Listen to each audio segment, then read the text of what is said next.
баладан не көрсетейін сендерге. Бұл мен өзім ойлап тапқам жоқ. Мына бәрін оқу керек, бағана айтты ғой, әдебиетті, тарихты оқу керек дейді. Мен Қадыр Мырза деген кісінің «Домбыра» деген кітабын оқыдым, өлеңді жинаған. Оқысаңдар, өлеңдері бір басқа. Онда бір формула деген осы кітап. Міне бұл домбыра шамамен 70-ші жылдардың ішінде шықты ғой. Енді осыдан 40 жылдай бұрын Қадыр Мырза ағамыз біздің кәдімгі формула жасап кеткен кітап. Кітап 2 бөлімнен тұрады. Астыңғы үстіңгі шек, астыңғы шек. Содан кейін жаңағы 9 перне ме? 1-ші перне, 2-ші перне, 3-ші перне, 4-ші перне. Міне осылай тағы әр мынаның арасына неге бөліп қойған бірге 9 пернеге бөліп қойған. Кітаптың 1-ші бөлім, 2-ші бөлім сондай. Мынау үстіңгі шек болса, осы астыңғы шек деген 2-ші тарауы. Тура осындай бар, жаңағы бәленбай пернеге бөліп қойған. 9 пернеге бөліп қойған. Содан кейін ең кітаптың басында кіріс бөлім бар. Ол құлақ күйі деп аталады. Кіріс бөлім домбыраның құлағы мынандай. Бірінші кіріс бөлім бар, кіріс бөлімге құлақ күйі деп қойған.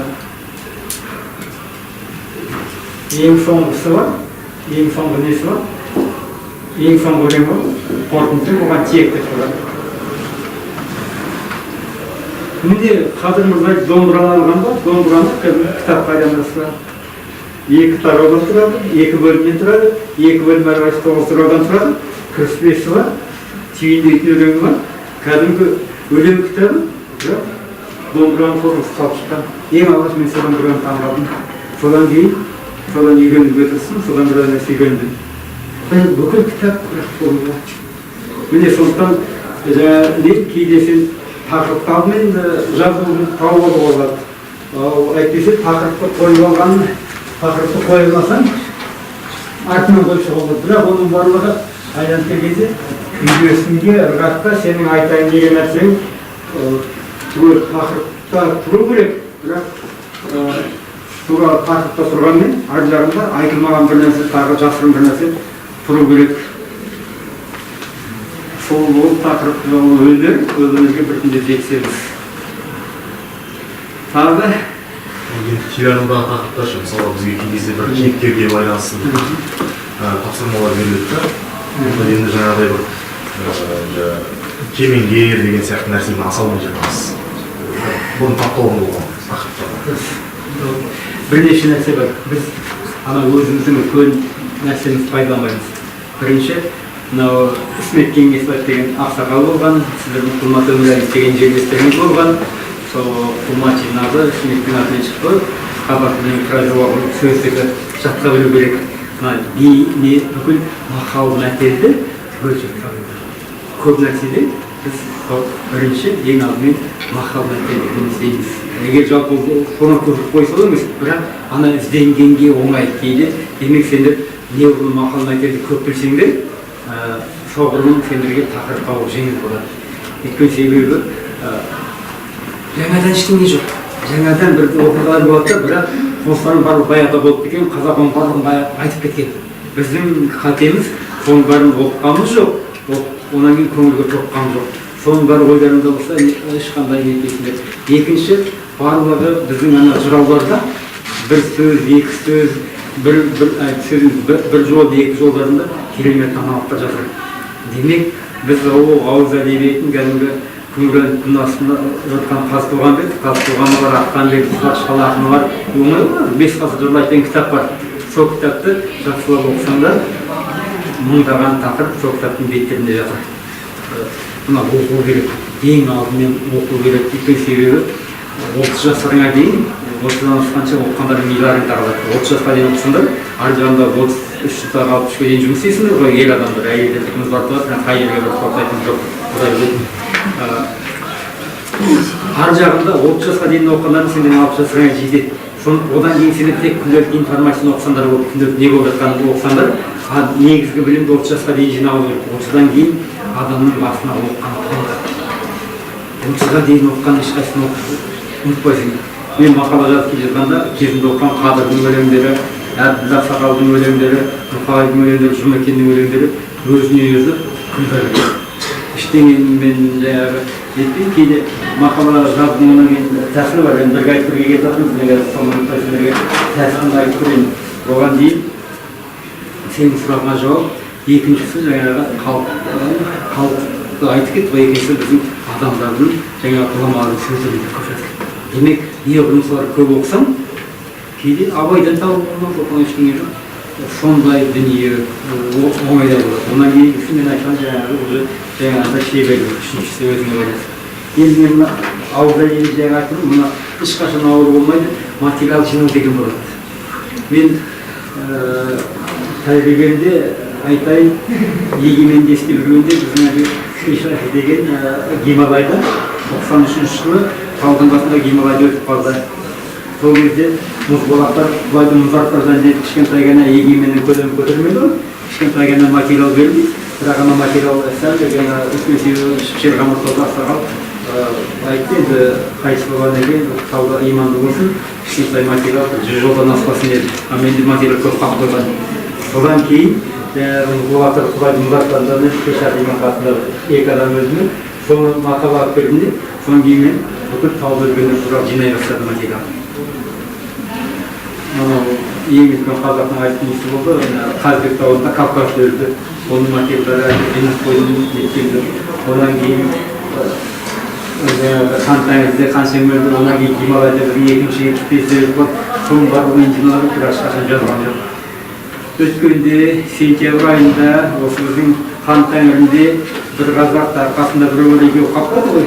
Бір күн вертолетпен іздемек болды, тұман болды. Тұман ашылғаннан кейін вертолетпен іздеп таппады, қырғыздардан бес қарап таппады, экспедиция бір таппады. Сол кезде менің ол 93 жылдан бері жинаған материалыма жазатын момент келді. 93 жылдан бері жинаған, бірақ жазған жоқ. Енді 2019 жылы 26 жылдан кейін жаңағы алдында материалдардың бәрін, маған тек жаңағы мылтығын оқтаулы, маған тек ататын ғана момент керек болатын. Ататын момент 26 жылдан кейін келді, мен жаңағы алдында жаздым, тау табынуыма, тау дегеннен кейін қосымша қойдым, табынуыма, табындыруыма деген тақырып қойдым да, жаңағы материалмен сонда кейде асылдың керегі жоқ, уақыт ішіне мен әкеледі ретіне кетеді, бірақ сен оған дайын болуың сол сәтке. Хабар агенттігінде жүрген кезде Хабар 2 ашылатын болды. Хабар 2 жаңа мен каналының директоры болып бардым. Жаңадан бағдарлама керек, қазақ тілінде бағдарлама керек. Мен Якубовичтің несі колледжде шыққан кезде менің газет істейтін, егемен қазақстан істейтін, телевидение ұшқан сотқан болсын, шерғамыр топаны жақсы телевидениеге мүлде келем деген ойым жоқ, істейін деген ойым жоқ. Бірақ менің ойымда бір жаңағы программа ойыма түсті. Ешкімге жүгіріп барып айтқам жоқ. Бұл 90 жылдың басында арада 10 жылдан кейін Дарья Назарбаева атымен Хабар 2 директор тағайындап, ал қазақша бағдарламаға келгенде мен 1001 мақал деген бағдарламаны миымда 10 жыл бойы жүрген. Ешкімге барған жоқ. Менде мынандай идея бар, мынандай программа деген жоқ. Мен өз сәтіге директор болғанда ешкімге сөйлеген Хабар телеарнада Ғалимбай жүрген 1001 мақалды авторы мен. Бірақ бұның ішінде көшегінен бір күндіміз. Бір жарты сағаттың ішінде мен кетіп көрдім, режиссер алыпты, жақсы екенде бар. Ал мен дананы жүрген, онан кейін ең жақсы бейбітті тұтқанда, хабарда соны алып шыға келіп, көшеге бейдат түсіп тұрған. Демек, сәті келеді, тек қана адам оған өзі дайын болу керек. Сен жинаған жүгің неғұрлым көп болса, оны көрсететін дүниені уақыт қалып келеді. Демек, барлық нәрседе материал қазір біз бұрын газеттен қиып алып, бірдеңеден кітаптың бетінен жыртып алып жинайтын, бірақ жақсы индивидуалды файл ашып қойды да, бүгін сала бердім, ананы сала бердім, мынаны сала бердім, ештеңе нетпейді, бірақ жазатын кезде соншама материал орнынан шығады. Өткенде айтпайын, мысалы, күн туралы материал жаздым, кейде екі жақтан жинадым. Мынау бір бөлім, осындай болады.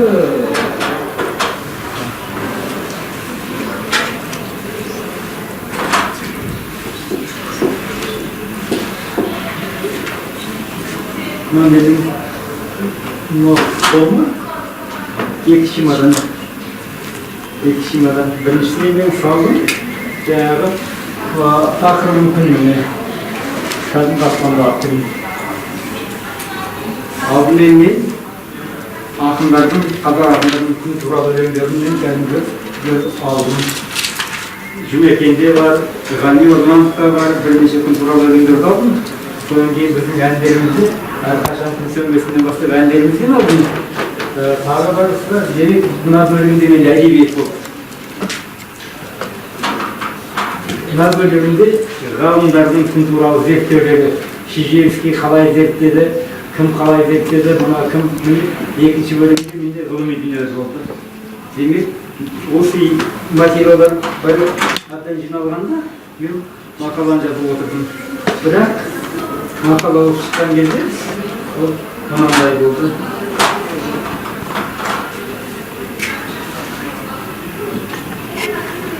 Мақала бар, мынау мақала бар.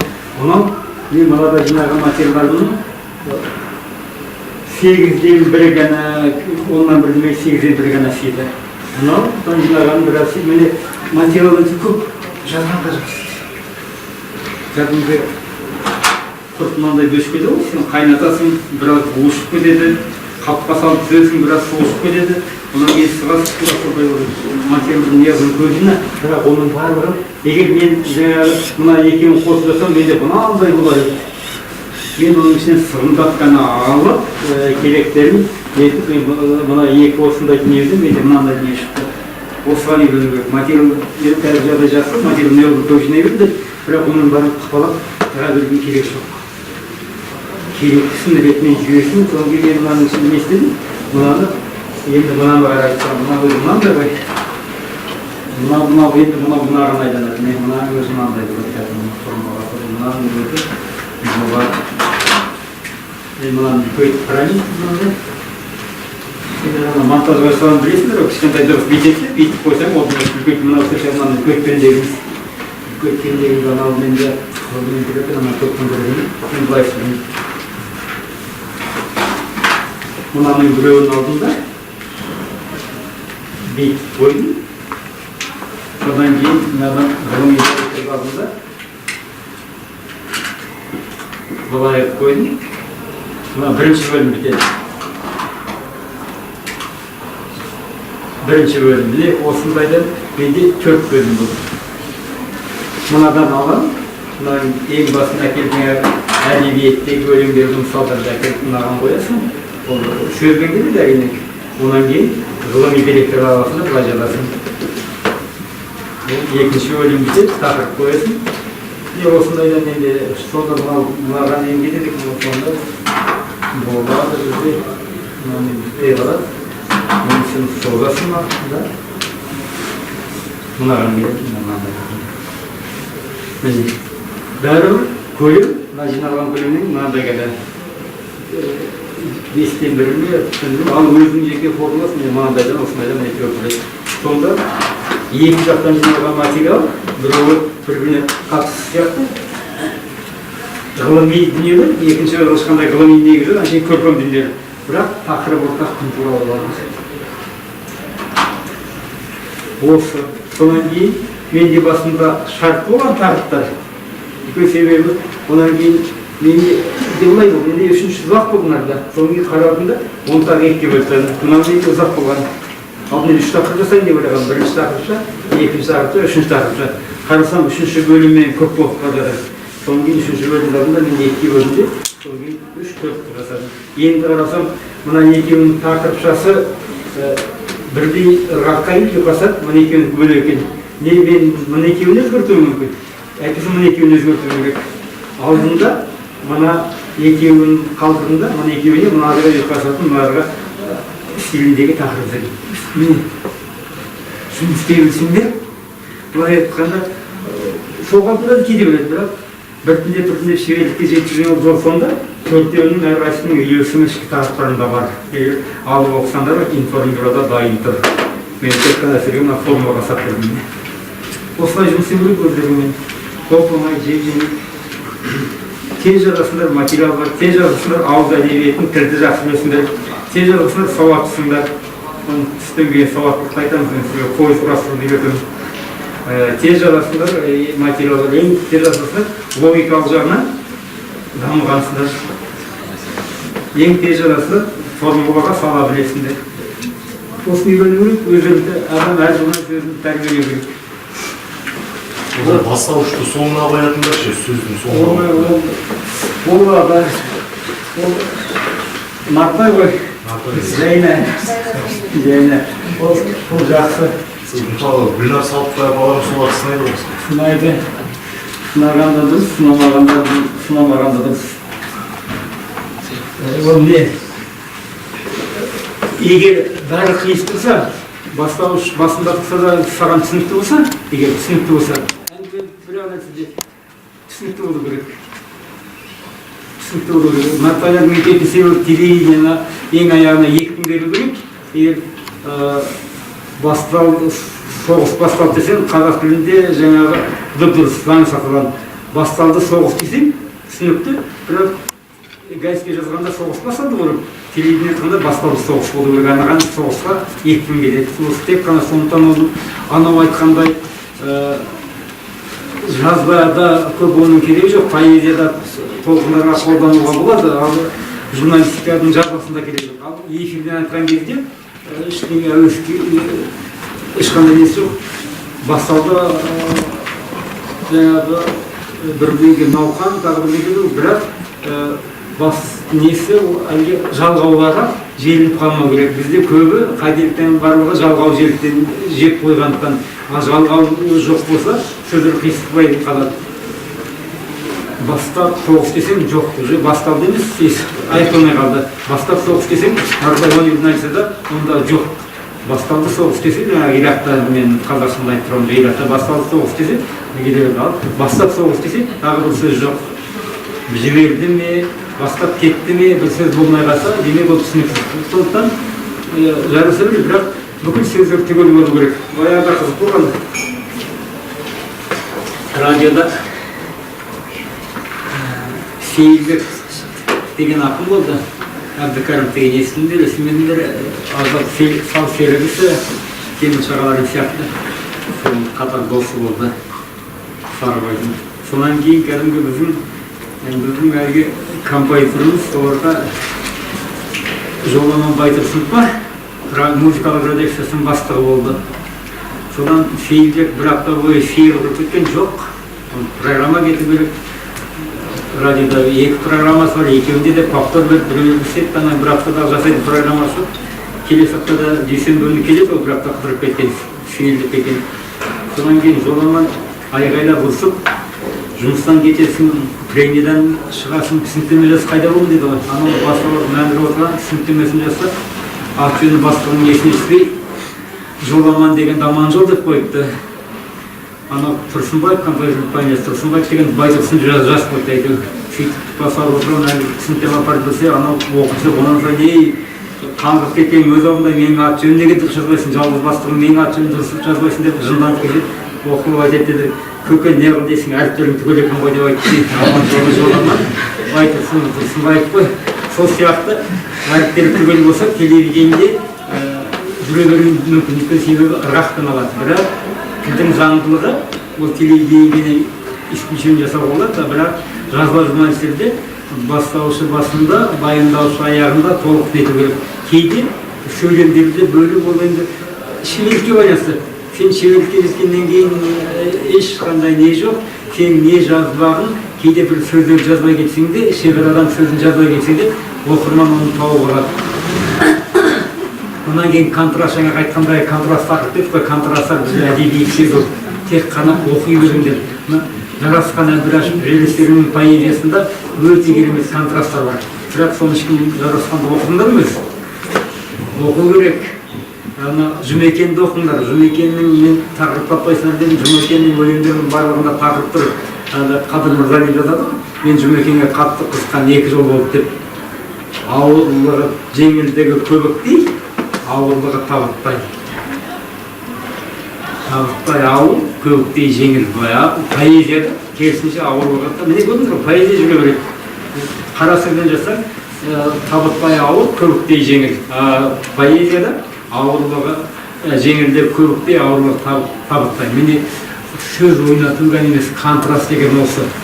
Ақындарды көп неғылым көп оқысаңдар, оларда осындай дүниелерді көп. Демек оқу керек, жатпай тұрмай оқу керек. Мынаны қарап үңіліп, әлгі есіме жазғанды қою керек, қайда бір қуып кеткен нәрселерді қарап, соны қызда бір арзымайтын видеоларды қарап, жаңағы недегі ютубтағы оған уақыт жоғалтын қажет жоқ. Асылайтын сендерде классикалық әдебиет, сендерге көмектесетін классикалық әдебиет, соны көп оқысаңдар, жұмыс істеу соншалықты жеңіл болады, оңай болады. Оқығандарың сендер ұнамайса, біз қалаймен жазып, қазір қолмен тереміз ғой, қолмен құйыла береді. Мақаланы бастадым, құйыла береді, әне мына жақта мен жинақ қойған материалдарым бар, оны анасына ғылыми нәрселерді қарап қоямын, мына жақта адамдардың сұхбаттарым бар, оны естіп қойған құлағымда, жаңағы адамдарды диктофонға жазып әкелемін, содан кейін компьютерге құйып аламын, бір жағынан оны қосып қоямын, ана жағында мақаланы теріп отыра беремін анадан, бұдан кейін ойын айтқан кезде тоқтатып қоямын, қарай соған дейінгісін жазып жүре беремін. Сақсаққа құйыла береді. Өйткені себебі сенде бәрі бар. Жиналған материал бар, қолданатын сөздер бар. Ең басты құрып қойған қаңқа жаңағы бұлай бөлімдерім бар. Мен ана бөлімді толтырдым, онан кейін ана бөлімді толтырдым, ана бөлімді толтырдым. Осыған жету керек. Жетудің жалға жолы оқу, содан кейін елді үйрену керек. Егер Қадырдың жаңағы домбырасымен көрсетіп тұрмын ғой, соны сөйтіп оқысаңдар, мәніне бойлап оқысаңдар, ол көз алдарында тұрған дүние ғой. Бізде көп мәніне бойлап оқу керек. Жүсіп Қыдыров деген ақындарым болған, сендердің жерлестерім болған бір кітабы бар, ешкім оқыған жоқ. Сәкен Сейфуллиннің «Келемін тау ішінде түнделет» деген өлең бар ғой, әнмен айтылады ғой. Соның әрбір жолын бір шумаққа айландырған, жақ керемет форма. Ешкім қазақ поэзиясын ешкім қолданбаған форма. Ана өлең, Сәкеннің өлеңі өзі 8 шумақ па, 12 шумақ қолданып, әрқайсы бір жол. Соның ана бір жолын бір шумаққа айландырып шыққан. Содан үкім Сәкен туралы үкім поэма шыққан. Міне форма, ешкім қолданбаған форма. Жалғыз Жүсіп Қыдыров қолданды, онан кейін ешкім қолданған жоқ. Бірақ оған тағы ешкім назар аударған жоқ. Мән бермей оқы деген осы, ешкім бағалаған да жоқ. Әйтпесе ол қазақ әдебиетінде бұрын соңды болмақ болатын. Түске дейін ғана босатып жұмыстан, сол үшін мүмкін болса бізге жаңағы сіздің сауаттылық турасында аз кем көрсетіп бересіз бе? Қайнар Олжайдың сабақтары деген сіздің несін түсініп білейін. Істеген болатын лекциясын аз кем түсінген айтамын. істеген сөмкілер бар да, сол үшін сіздің босатып аз кем босатып Жапырға айтыңдар, жіберсін деп қайнарға айтасын бастап қойып. Жоқ, түске дейін әзір болсақ келдік ағашын. Ол несін айтты, ол үлкен дүние, оны мен шет жағас, несін айтайын, мен түсінбек оны. ең бір деген тұстар. Мен істерін ғана айтайын, әлгі қат емес, бізде неден қателесе сонымен түсінгеннен бәріне көрсетіп көрем оны мысалдарымен. Бізде қателіктер барлығы бірнеше жағдайда туады. Бірінші, нені, мына бізде ұғымдар бар. Бізде ұғымдардан қателеседі. Оны мен флешкімде бар, мен оны түсінген еді.